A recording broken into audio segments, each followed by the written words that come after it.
Hello friends, तो आज की क्लास में हम लोग करेंगे नेक्स्ट पार्ट का ऑब्जेक्टिव। जैसे कि आप लोग को पता है कि ये 15 सेट चलने वाला है और सेट नंबर ये तीसरा है। 2 सेट हो चुका है। अगर आप नहीं देखे हैं तो डिस्क्रिप्शन में लिंक मिल जाएगा या फिर आप वीडियो सेक्शन में जाएंगे तो वहाँ पर भी आपको मिल जाएगा। ये चल रहा है आपका 10th क्लास के बायोलॉजी का चैप्टर नंबर 1 यानी जैव प्रक्रम से जितने सारे ऑब्जेक्टिव है वो सभी।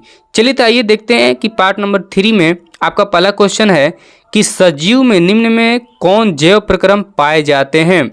श्वसन, पोषण, जनन, तो ये सभी पाए जाते हैं, इसलिए इसका सही ऑप्शन हो जाएगा ऑप्शन नंबर डी।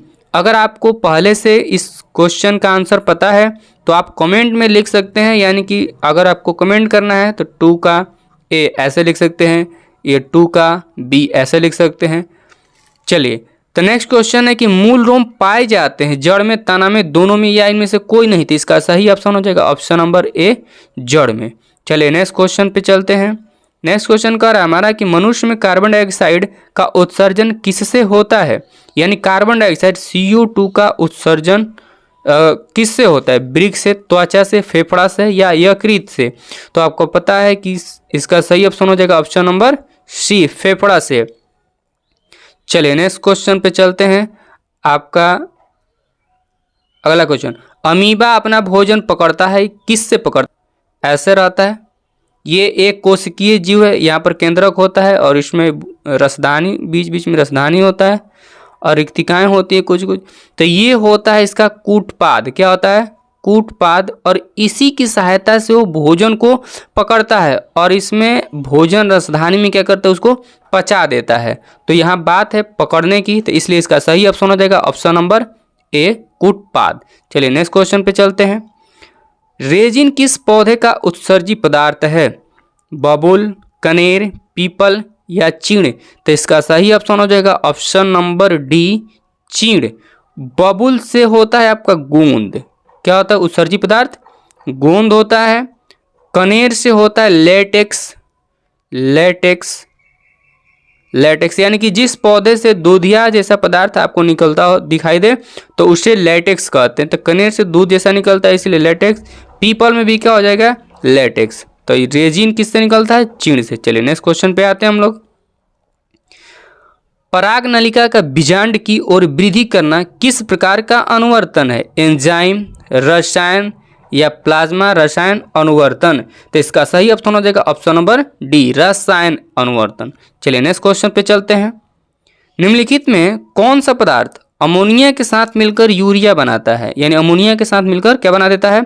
यूरिया बनाता रहता है। तो यूरिक अम्ल, एमिनो अम्ल, ऑक्सीजन या कार्बन डाइऑक्साइड। तो इसका सही ऑप्शन हो जाएगा ऑप्शन नंबर सी, ऑक्सीजन। ये सब याद रखने वाला है, 1-2 नंबर में आ ही जाएगा। किस ग्रंथि के कारण त्वचा एक उत्सर्जी अंग है। किस ग्रंथि के कारण त्वचा एक उत्सर्जी अंग है। श्वेत, दुग्ध या श्लेष्म या स्नेह। तो इसका सही ऑप्शन हो जाएगा ऑप्शन नंबर ए, श्वेत। चलिए नेक्स्ट क्वेश्चन पे चलते हैं। वृक्क किस जैव प्रक्रम का हिस्सा है। उत्सर्जन, श्वसन, पोषण, परिवहन। वृक्क किसका हिस्सा है? तो उत्सर्जन का। चलिए इसका सही ऑप्शन हो जाएगा option number A. Next question पे आते हैं and last question and 10th। निम्न में कौन उत्सर्जी अंग है। निम्न में कौन उत्सर्जी अंग है। वृक्क, अग्न्याशय, आंख में से कोई नहीं। तो इसका सही ऑप्शन हो जाएगा ऑप्शन नंबर ए, वृक्क हमेशा मारिएगा। चलिए इस चैप्टर से आपको 150 क्वेश्चन मिलने वाले हैं, केवल एक चैप्टर से। तो आपको पता होना चाहिए कि एक चैप्टर जो पहला चैप्टर है जैव प्रक्रम थोड़ा लंबा भी है, क्योंकि इसमें 4 पार्ट है। पोषण है, आपका शोषण है, परिवहन है, उत्सर्जन है।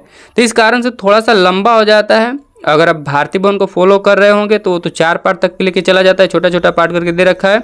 लेकिन आप NCERT को फॉलो करेंगे तो उसमें जो है आपको सब एक ही में मिला के दे रखा है, तो पूरा लंबा चैप्टर हो जाता है। बायोलॉजी का सबसे लंबा चैप्टर अगर कहा जाए तो जैव प्रक्रम ही है। इसको बड़ा टाइम लगता है, इसलिए इसमें ज़्यादा क्वेश्चन है। हालांकि हर चैप्टर में आपको 150 क्वेश्चन नहीं मिलने वाले हैं। अगर उतना मिलेगा तो फिर उतना पे ध्यान नहीं देना आपको इस चैप्टर में, लेकिन ज़्यादा ध्यान देना है। इस चैप्टर का सभी क्वेश्चन आपको इसलिए करना है क्योंकि इसमें से ज़्यादा क्वेश्चन आने की संभावनाएं रहती है। चलिए मिलेंगे हम लोग नेक्स्ट पार्ट में, यानी कि सेट नंबर 4 में। और इसमें से आपको जो भी क्वेश्चन अच्छा लगा हो एक बार उसे कमेंट करें, और कमेंट करें तो हैशटैग डालें, हैशटैग हैशटैग आप